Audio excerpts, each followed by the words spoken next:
Berdusta kau itu. Jangan berdusta, iblis lah yang akan jadi bapakmu. Berjalan di dalam kekudusan dan kebenaran.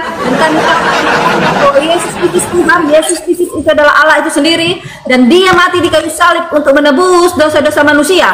Tidak ada yang bisa selamat kalau tidak di dalam Yesus Kristus. Di luar Yesus Kristus. Itu aja. Nggak usah kita babi tentang ayat Alkitab yang kamu bahas-bahas, yang kamu korek-korek sampai tai telingamu pun kau korek-korek, tidak akan habisnya nanti. Sudah boleh aku ngomong? Udah, itu jelas. Oke, aku ngomong sekarang ya. Yang tertulis dalam Lukas 22:69. Iya. Ya.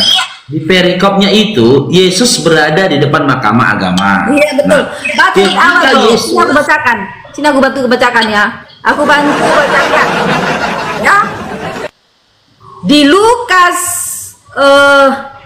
Lukas berapa ini? Lukas 63 sampai ke Lukas 22. Lukas 22 nomor 60. Oh iya, Lukas 22 ayat 63 sampai 71 ya. Aku jelaskan ke kamu, aku bacakan. Ya, baca. Perikopnya baca Yesus dulu. di hadapan, jelas, ini dengar dulu. Yesus di hadapan mahkamah agama.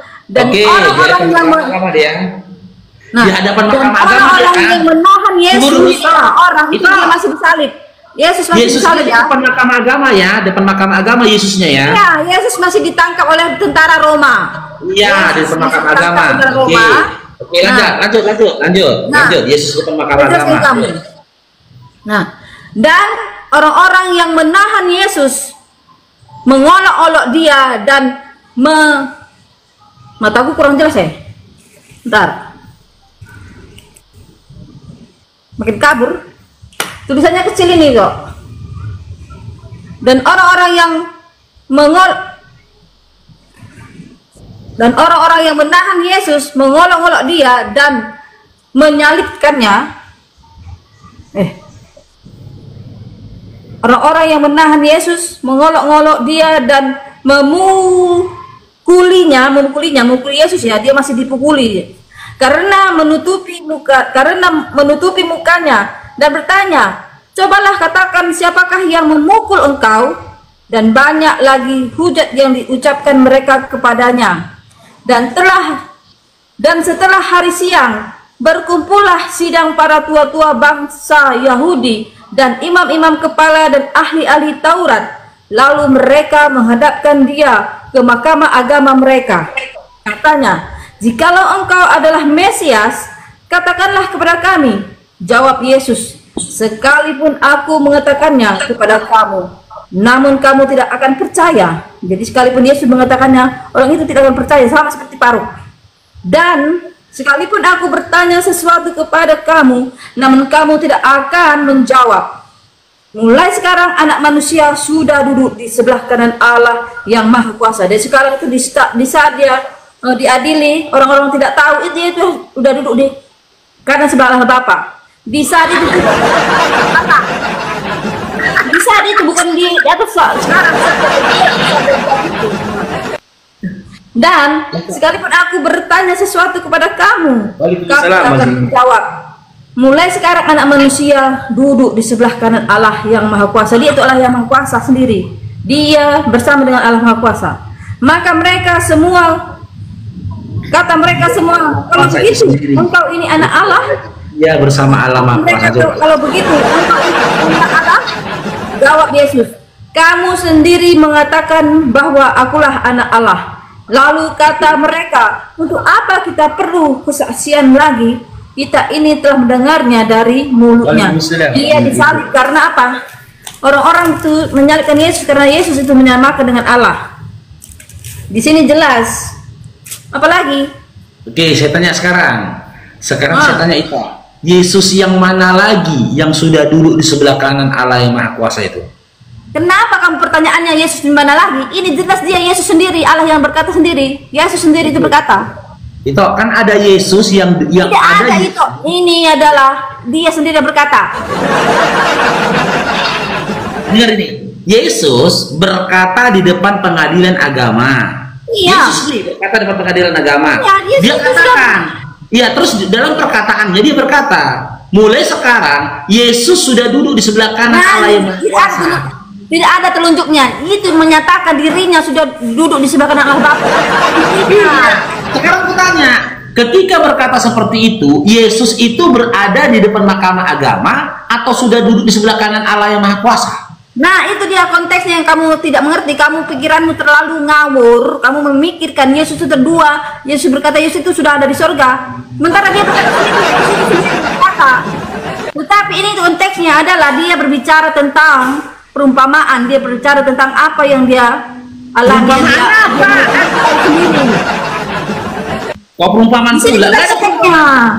Nggak perumpamaan itu. Dia bilang, Yesus berkata, ya, di depan mahkamah agama. Kata mereka, sedikan katanya ini di depan mahkamah agama. Sekalipun aku mengatakannya kepada kamu, namun kamu tidak percaya. Dan sekalipun aku bertanya sesuatu kepada kamu, namun kamu tidak akan menjawab. Mulai sekarang, mulai dia di hakimi itu, dia itu sudah duduk di kanan Bapa. Mulai sekarang, aku mulai sekarang ini, aku bersama-sama Allah. Duduk bersama Allah Bapa. Tidak ada dikatakan bersama di surga. Tidak ada dikatakan aku sudah di surga, tidak ada. Dia bilang aku sudah duduk bersama Allah Bapa. Iya, ketika berkata seperti itu, Yesus itu posisinya di depan mahkamah agama atau dia itu termasuk di dalam Allah Bapa. Di sebelah kanan Allah Bapa. Jadi dia itu Allah Bapa itu sendiri. Sudah jelas dia itu Allah Bapa itu sendiri. Yesus itu Allah Bapa itu sendiri. Gantian kita ngomongnya. Yesus itu Allah Bapa itu sendiri. Ya, Yesus itu Allah Bapa itu sendiri. Jadi dia sudah duduk bersama Allah Bapa itu. Mulai sekarang dia itu duduk bersama Allah Bapa. Dia itu Allah Bapa itu sendiri. Yesus Kristus itu Allah Bapa itu sendiri. Oke, saya tanya, yang berbicara di depan mahkamah agama itu siapa? Yesus itu, Yesus. Oke, yang duduk di sebelah kanan Allah Bapa siapa? Saat itu juga dia duduk bersama Allah Bapa. Saat itu juga dia sudah bersama Allah Bapa karena dia itu adalah Allah Bapa itu sendiri. Yesus Kristus itu adalah Allah Bapa itu sendiri. Ya, Yesus Kristus itu adalah Allah Bapa itu sendiri. Ya, sabar itu, jangan emosi. Pelan-pelan. Jangan kamu asumsi sendiri. Jangan kamu berpikiran. Jangan kamu menuduh Yesus berapa? Yesus Kristus itu ada satu. Yesus Kristus hanya ada satu. Iya, pelan-pelan gantian aku dulu ngomong ya. Yesus Kristus hanya ada satu. Yesus Kristus itu yang satu yang berkata-kata itu adalah Yesus itu sendiri. Udah jelas. Oke. Iya, pelan-pelan itu. Aku tanya ya. Sudah jelas. Yesus itulah yang berkata-kata itu. Yang Yesus itu dia sendiri. Yesus cuma satu. Iya, oke. Udah. Nggak usah kamu berbelit-belit. Nggak usah kamu pandai bersilat lidah. Karena itu adalah pekerjaan iblis. Iblis itu pandai sekali memutar. Ya itu. Kalau kau iblis, kau iblis dalam Kristus. Ya. Oke. Pelan-pelan itu ya. Boleh aku ngomong? Sudah boleh aku ngomong itu? Udah, nggak ada pertanyaan lagi. Oke, sekarang saya sudah jelas. Yesus sudah menjadi Allah Bapa saat itu juga. Yesus. Pelan-pelan ya. Sudah boleh aku ngomong itu? Gantian itu ngomongnya itu, capek kok nanti. Ya, aku sekarang ngomong ya. Oke. Sosok yang dihadapkan di depan mahkamah agama itu siapa? Siapa? Iya, aku dari tadi kau bertanya-tanya mulir, belut otakmu. Iya, siapa yang udah saya jawab dari tadi, udah berulang-ulang aku jawab. Yesus. Allah Bapa itu. Iya, Allah adalah Allah Bapa itu sendiri. Dari saat itu juga dia bersama Allah Bapa. Karena dia itu adalah Allah Bapa itu sendiri. Yesus Kristus itu adalah Allah sendiri. Yesus Kristus itu Allah Bapa itu sendiri. Inilah dia menyatakan dia sendiri. Ini dia sudah berkata dia itu adalah Allah Bapa. Ya? Sudah jelas dikatakannya di sini, sudah jelas. Mulai saat ini, mulai sekarang anak manusia sudah duduk di sebelah kanan Allah Bapa. Allah Maha Kuasa itu menyatakan dialah Allah itu sendiri. Allah Maha Kuasa itu sendiri. Yesus adalah Allah Maha Kuasa itu sendiri. Karena mereka semua bertanya, berarti kamu anak Allah, katanya mereka itu. Begitulah perkataan itu, sesuai perkataan itu. Lalu mereka tidak mau menerimanya. Lalu apa? Lalu kata mereka, untuk apa kita perlu kesaksian lagi? Kata ini telah mendengar dari mulutnya sendiri, dari mulut Yesus sendiri, dari mulutnya sendiri, dari mulut Yesus. Nya itu huruf besar. Dijelaskan. Di sini sudah dijelaskan di ayat 71-nya. Lalu mereka, untuk apa kita perlu kesaksian lagi? Kita ini telah mendengarnya dari mulutnya sendiri, dari mulutnya sendiri. Nya itu huruf besar. Huruf besarnya itu Yesus Kristus. Jadi orang-orang yang di situ sudah mendengar dari mulut Yesus sendiri, dari mulut sendiri. Jadi nggak usah kamu bertanya siapa Yesus, mana Yesus. Yang kedua, Yesus sudah jelas, sudah dikatakan oleh para imam-imam di situ, sudah berkata. Lalu mereka berkata, untuk apa kita perlu kesaksian lagi? Kata ini telah kita dengar. Kata ini telah mendengar dari mulutnya sendiri, dari mulutnya sendiri. Nggak usah bertanya Yesus itu di mana, Yesus itu di mana. Nya itu dia itu sendiri. Penjelasannya di ayat 71. Udah boleh aku ngomong itu, Bang Lotus. Sudah 71 itu udah penjelasannya. Nggak usah bertanya-tanya. Boleh aku ngomong. Boleh aku ngomong, udah boleh. Oke, sekarang kita tanya sama itu. Dalam Lukas 22 dari nomor 6 sampai 69 itu, ya, sosok yang dihadapkan di depan mahkamah agama itu siapa? Ya ampun, otakmu bro, memang kau buta dan tuli ya, memang kalian itu buta dan tuli, benar kata Yesus. Ya siapa? Siapa yang dihadapkan di depan mahkamah agama, siapa? Yang dihadapkan di depan mahkamah agama itu siapa? Syahid Robi berkati dan Bunda Phoenix. Siapa? Nah itu Yesus itu sendiri, udah Yesus ya. Orang mahkamah ya, itu. Ya 71 itu kan udah jelas.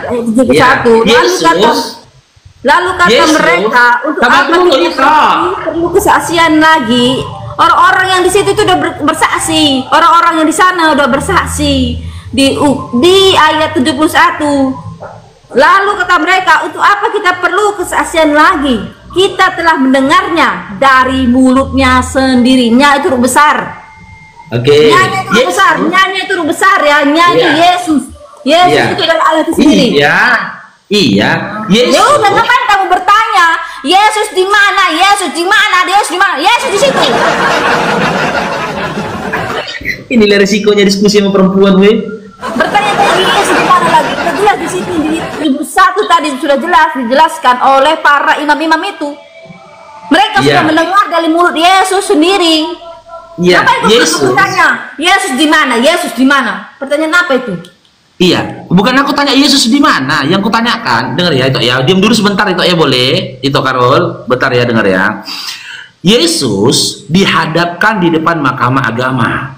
Ketika Yesus dihadapkan di depan mahkamah agama, dalam Lukas 22 nomor 69, Yesus yang di depan mahkamah agama ini berkata, mulai sekarang anak manusia di sebelah kanan Allah yang Maha Kuasa. Sudah duduk di sebelah kanan Allah yang Maha Kuasa. Yang jadi pertanyaan itu, siapa sosok yang sudah duduk di sebelah kanan Allah yang Maha Kuasa itu? Kan udah aku jawab dari tadi 1000 kali udah aku jawab. Siapa? Yesus itu adalah Allah Bapa itu sendiri. Dia sudah bersama dengan Allah Bapa. Aku nggak tanya itu. Yang kutanyakan, ketika Yesus berkata di depan mahkamah agama ini ya, dia berkata, mulai sekarang anak manusia sudah duduk di sebelah kanan Allah yang Maha Kuasa.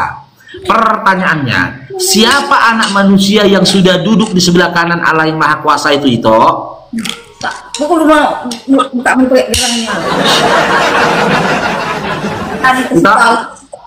Siapa anak manusia yang dikatakan Yesus sudah duduk? Otakmu terlalu belit-belit, kau terima nanti kau. Kebenaran itu tidak bisa kamu tangkap karena hatimu kotor. Jadi sekalipun kamu bisa membaca kitab Musa, kamu tidak akan mengerti artinya. Ada selubung. Jadi sejelas-jelas apapun aku menjelaskan tentang ayat Alkitab ini, karena hatimu kotor, tidak akan bisa kau terima. Seperti kata Yesus saat dia berdiri di mahkamah agama ini, apapun yang aku katakan, kamu tidak akan mengerti, kata Tuhan Yesus. Waalaikumsalam, Bang Rudi. Ya? Iya, jadi siapa itu? anak manusia yang Nggak sudah usah kau duduk di bertanya, sebelah kanan nggak itu usah siapa? kau bertanya. Pertanyaan itu terlalu itu terlalu apa namanya, buta dan tuli. Memang benar kayak gitu ke Tuhan. Iya, Ketika terserah ketika apa ada kau Roh Kudus, katakan. dia nggak tahu itu. Kita jelaskan Itu, tujuh kali. Jangan kau berdusta itu, jangan kau Tidak ada itu tutup-tutupi berdusta, tidak kebenaran. berdusta. Berdusta Ingat itu kata tidak Yesus berdusta. dalam Yohanes 8 nomor Yesus itu 44. adalah Allah sendiri. Dia Jika berkata, kamu berdusta, aku sudah bersama dengan maka Allah iblis Bapa. yang Dia menjadi sudah Tuhanmu. duduk dengan Allah Bapa karena dia itu adalah Bapa sendiri. Sudah jelas di ayat berikutnya sebelumnya juga Yesus itu berkata, aku dan Bapa adalah satu. Oke, jadi ada berapa Yesus di situ? Satu Yesus di depan mahkamah agama. Dengar dulu, satu Yesus di depan mahkamah agama. Dengar dulu, ada Yesus yang di depan mahkamah agama, ada Yesus yang sudah duduk di sebelah kanan Allah yang Maha Kuasa. Nggak ada itu. Jadi ada berapa Yesus itu? Otakmu tidak benerin otakmu. Ada berapa Yesus di situ? Otakmu aja benerin, otakmu aja benerin. Otakmu Kan itu yang tertulis itu. benar. Jangan melampaui yang Kamu bertobat tertulis. dulu, baru bisa mengerti.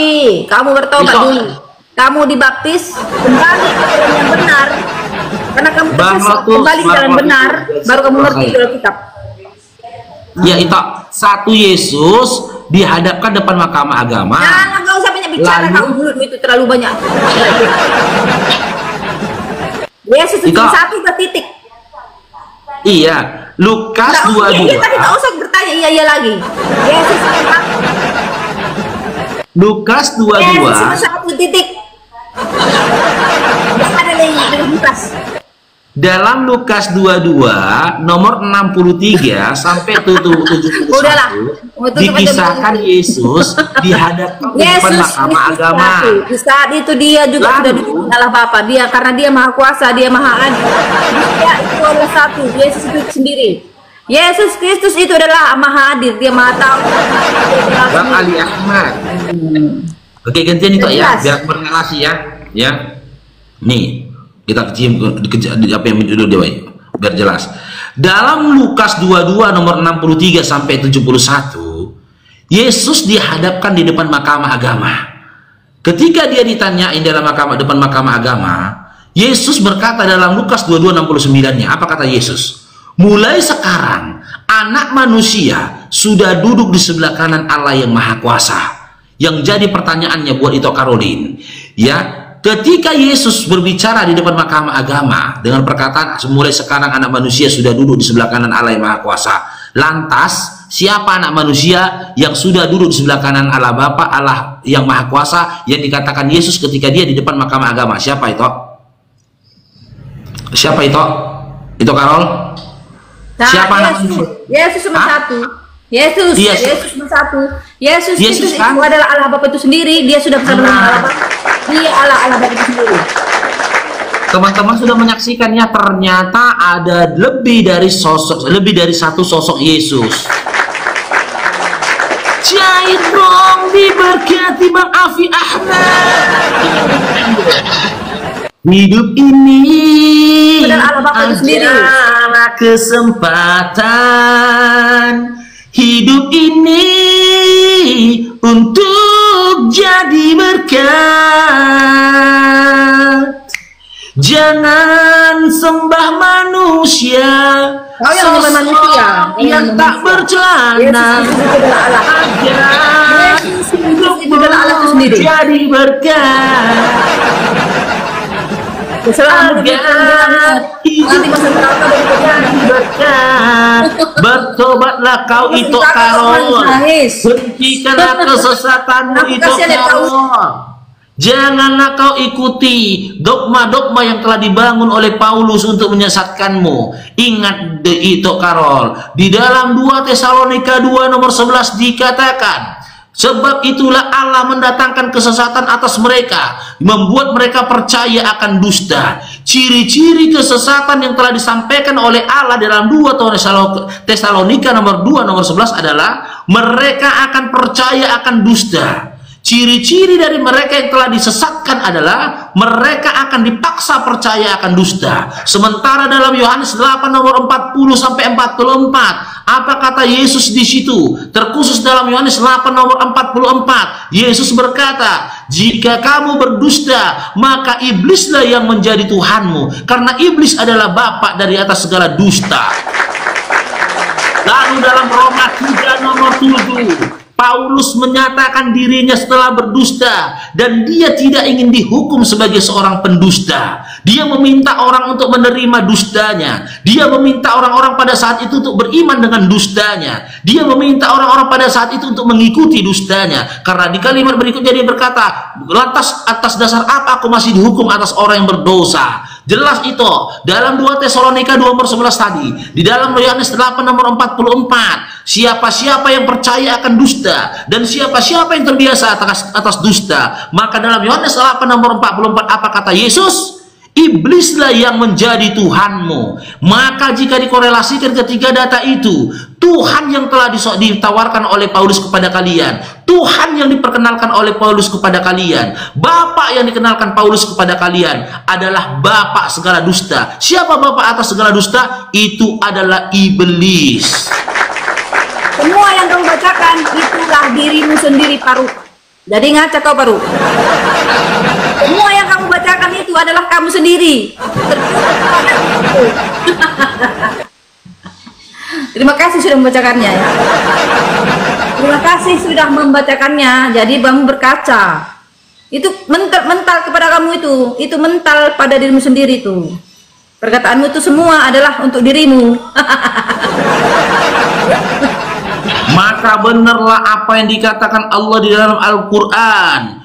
Percuma kau berikan petunjuk kepada orang yang buta, tuli dan bisu. Faruk, orang-orang kafir itu telah menutup hatinya. Mereka adalah orang-orang yang buta, tuli dan juga bisu. Jika kalian ingin melihat manusia yang hidup di atas bumi ini, berjalan-jalan di atas bumi ini, tidak memiliki petunjuk dan tidak ingin mendapatkan petunjuk, lihatlah si Karol dan juga teman-teman Oten lainnya. Mereka buta, tuli dan bisu. Tak akan bisa kita berikan petunjuk kepada orang buta. Tak bisa juga kita bisa berikan nasihat kepada orang yang tuli. Tak akan bisa juga kita mendengarkan jawaban dari nasihat yang kita sampaikan kepada orang-orang yang bisu. Maka, lanjut bang. Lanjut bang. Maka nasihat dariku Karol, ya dengarkan nih Karol apa yang ku katakan. Ya, aku mulai hari ini aku berlepas diri atas segala kesesatanmu. Tugasku hanya menyampaikan kepadamu, bukan memastikan kepadamu. Karena hidayah itu hak prerogatifnya Allah. Tapi ketahuilah Karol, hidayah itu untuk dijemput, bukan untuk ditunggu. Karena berapa dari orang-orang yang mati setelah kita, mereka bermimpi mendapatkan hidayah, tapi tak pernah untuk mendapatkan menjemputnya. Mereka berharap mendapatkan hidayah, tapi mereka tidak pernah berupaya untuk menjemputnya, hingga akhirnya kematian datang kepada mereka, lalu mereka menyesal dengan penyesalan yang sia-sia di dalam kubur nanti. Selamat siang. Halo. Ngapain? Kenapa kau bawa masukkan orang, Karol? Kok masukkan orang, Karol? Gak salah ini, salah pencet. Ulang ya. Turun aja, kalau salah udah turun aja. Nanti datang lagi. Salah itu. Nanti datang lagi, Bapak. Nanti datang lagi ya. Ulang. Itu tidak salah itu kan. Emang itu. Hei, kawan-kawan. Lagi apain kawan-kawan? Ayo lolor juga. Siapa yang ngomong? Lagi apain ini? Saya tanya ini. Saya nanya bukan tanya.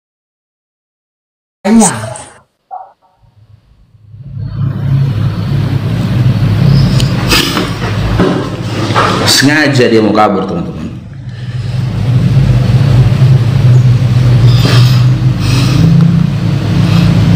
Sengaja dinaikkan orang itu.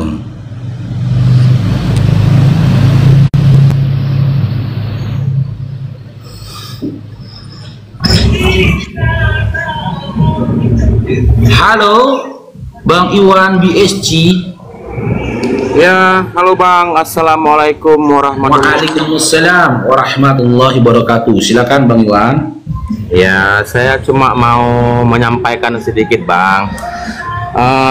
Memang sangat susah untuk oten-oten ini untuk menerima kenyataan, ya kan. Fakta itu memang sangat pahit, bisa kita bilang seperti itu ya, Bang ya.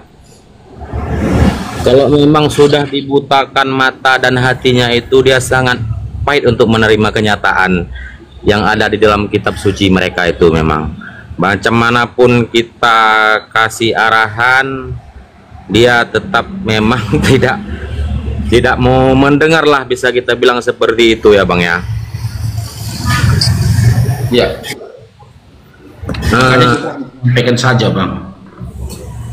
Yang saya lebih heran lagi, Bang Faruk, kebanyakan ya, rata-rata pada umumnya mereka itu tahu sebetulnya itu apa yang sudah tertulis itu di dalam Alkitab mereka itu, bahwasanya itu tidak logis gitu secara akal sehat.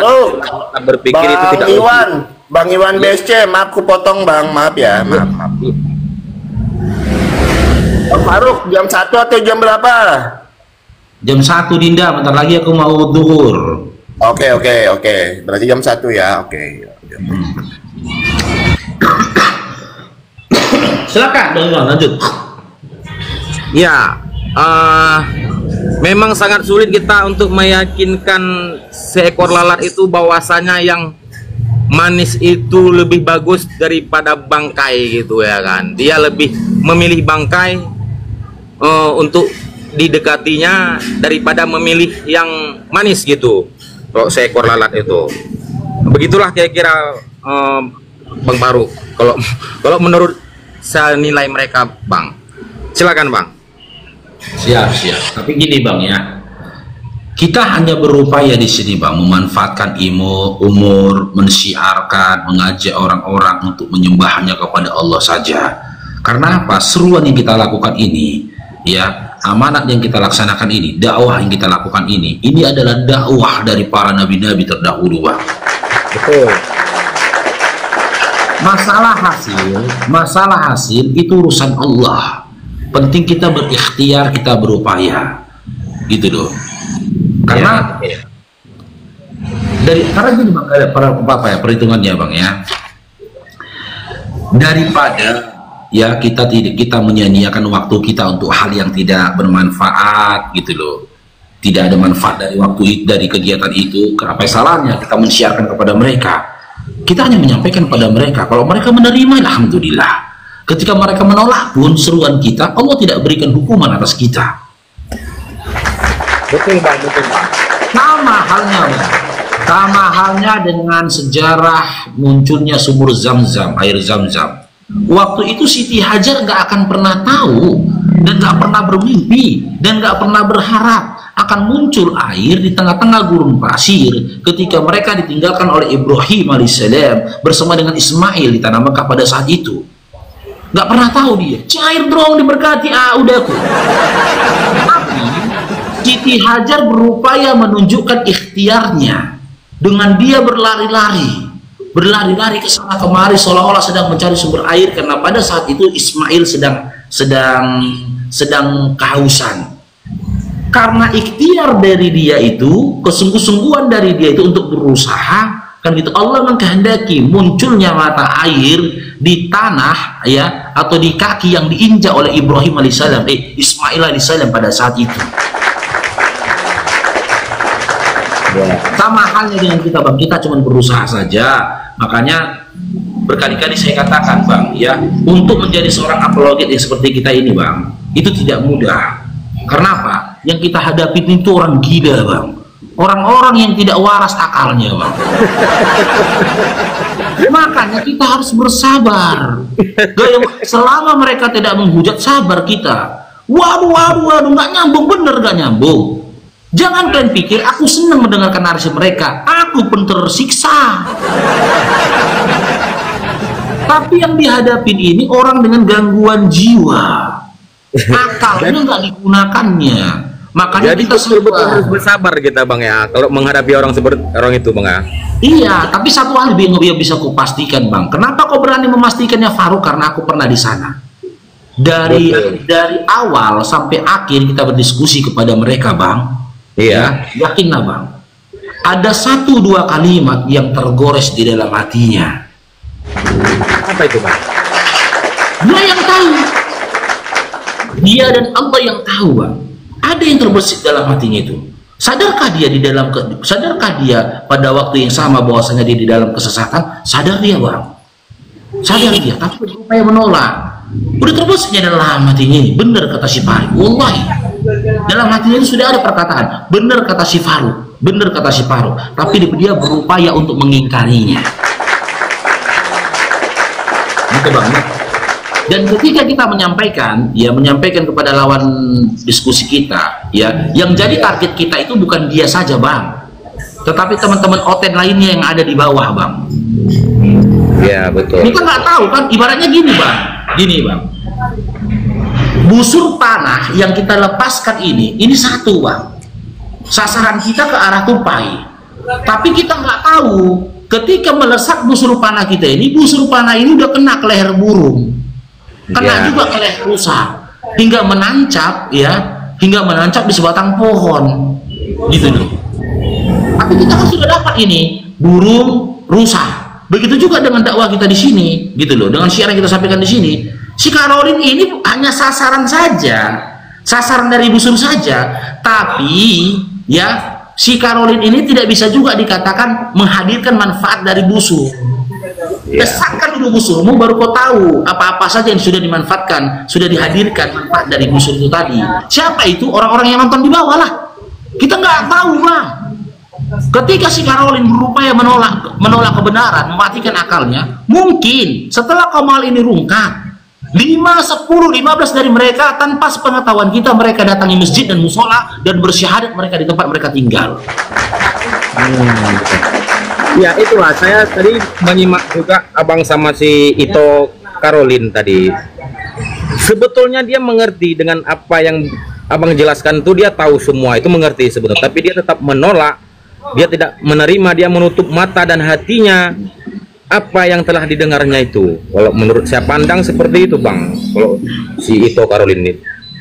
Iya, karena bang ada beberapa orang yang seperti itu, dia nggak muncul di publish, tiba-tiba dia DM yang gitu melalui kolom komentar, Assalamualaikum Bang Farouk, Waalaikumsalam, Alhamdulillah Bang Farouk, setelah mendengar debat-debatmu dan melihat viti-vitimu, ayahku telah bersyahadat kemarin Bang Farouk.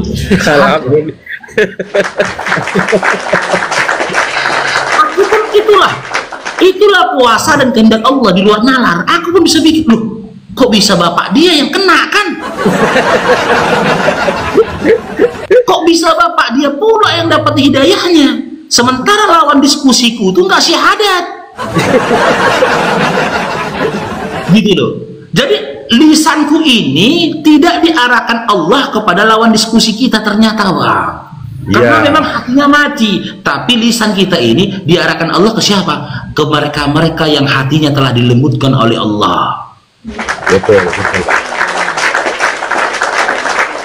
Tapi itu yang masih mengaku bang, dia mengaku ada aja itu, ada aja itu yang DM mengatakan begitu, ada aja itu, gitu loh.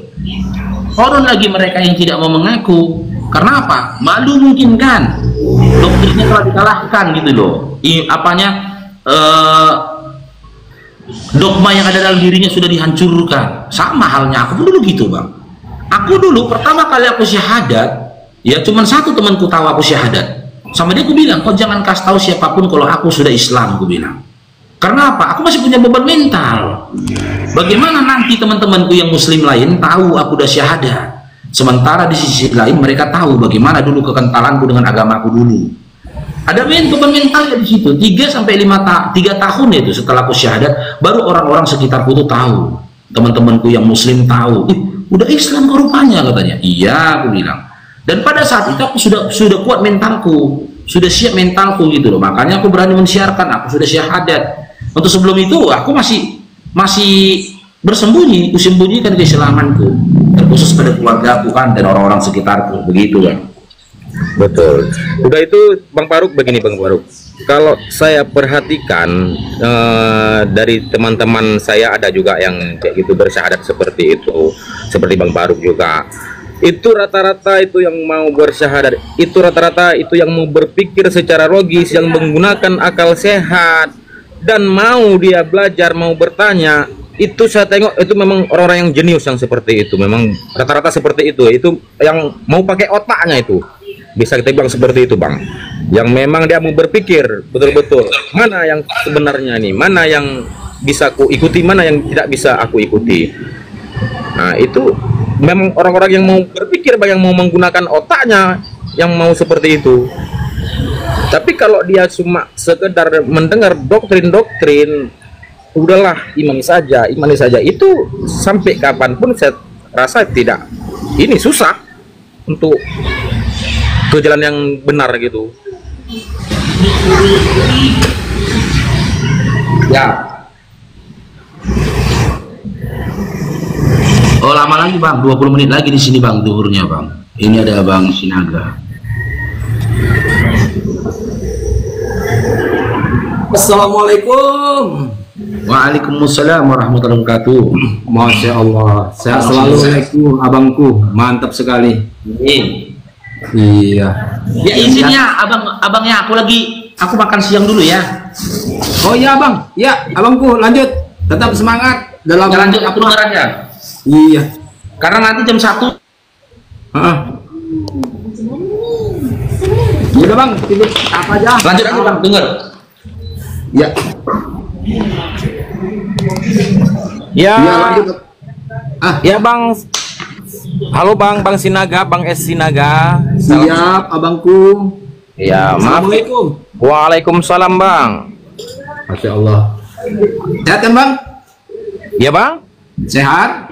Alhamdulillah sehat Bang. Alhamdulillah, Masya Allah. Dari penjabaran Bang Faruk tadi itu memang apa yang disampaikan, panah itu memang tidak ditujukan dengan seseorang, tapi akan mengena ke seluruh penjuru. Nah, bagaimana Rasulullah dulu memecahkan suatu batu, cahayanya itu sampai menyebar kemana-mana. Mungkin seperti itu nanti apanya ini, endingnya kan seperti itu kan Bang? Iya betul sekali itu Bang. Memang kalau saya memang suka ikuti itu Bang Faruk itu, selalu saya suka ikuti memang ya. Karena selalu mengena dia Bang, selalu mengena itu ya kan. Betul. Nah, kalau kita sesama umat Islam ini, mari kita dukunglah apologet kita ini. Siap Bang, Nah, saya sangat. Kalau nggak bisa ngasih apa, setidaknya doa keselamatan, kesehatan, keselamatan, serta kelancaran dari ucapan bahasa, ya moga-moga tidak kecelitutlah bahasa mereka, tetap dalam koridor Quran dan hadis kan seperti itu Bang. Betul Bang. Jadi mungkin itu aja Bang. Saya penggemar Bang Faruk, ya penggemar apologet Islam, selalu saya ikutin beliau ini. Itu Bang. Iya betul, siap Bang. Saya pun juga sangat mendukung dengan apologet kita Bang, apologet Muslim. Betul, dengan getolnya, dengan giatnya dia mensyiarkan Islam gitu, mensyiarkan agama yang benar-benar gitu. Betul. Yang diridhai Allah, memang agama penyempurna gitu. Itu selalu kita support memang Bang. Selalu saya ikuti gitu, memang kayak gitu. Ya, siap abangku. Ya, di sini itulah namanya silaturahmi. Walaupun tidak bertatap muka, namun kita mendengarkan yang disampaikan beliau-beliau ini tidak melenceng dari akidah kita sebagai umat Islam kan gitu Bang. Selalu betul sekali Bang. Hadisnya gitu Bang. Betul sekali Bang. Baik Bang, terima kasih banyak. Mungkin itu aja Bang. Salam kenal, salam silaturahmi, salam satu akidah. Asyhadu alla ilaha illallah, asyhadu anna Muhammad Rasulullah. Sehat selalu buat apologet kita semuanya Bang. Amin ya Allah. Masya Allah. Izin kami turun Abang. Kami mau melaksanakan tugas juga kayak Bang Faruk juga ini. Ya betul, saya sama Bang. Betul lagi istirahat ini, saya mau makan siang juga Bang. Bang Faruk, salam hormatku Bang Faruk. Kapan-kapan main ke komplek Barakuda Bang? Siap abangku, siap. Assalamualaikum. Waalaikumsalam warahmatullahi wabarakatuh. Bang Faruk, saya izin juga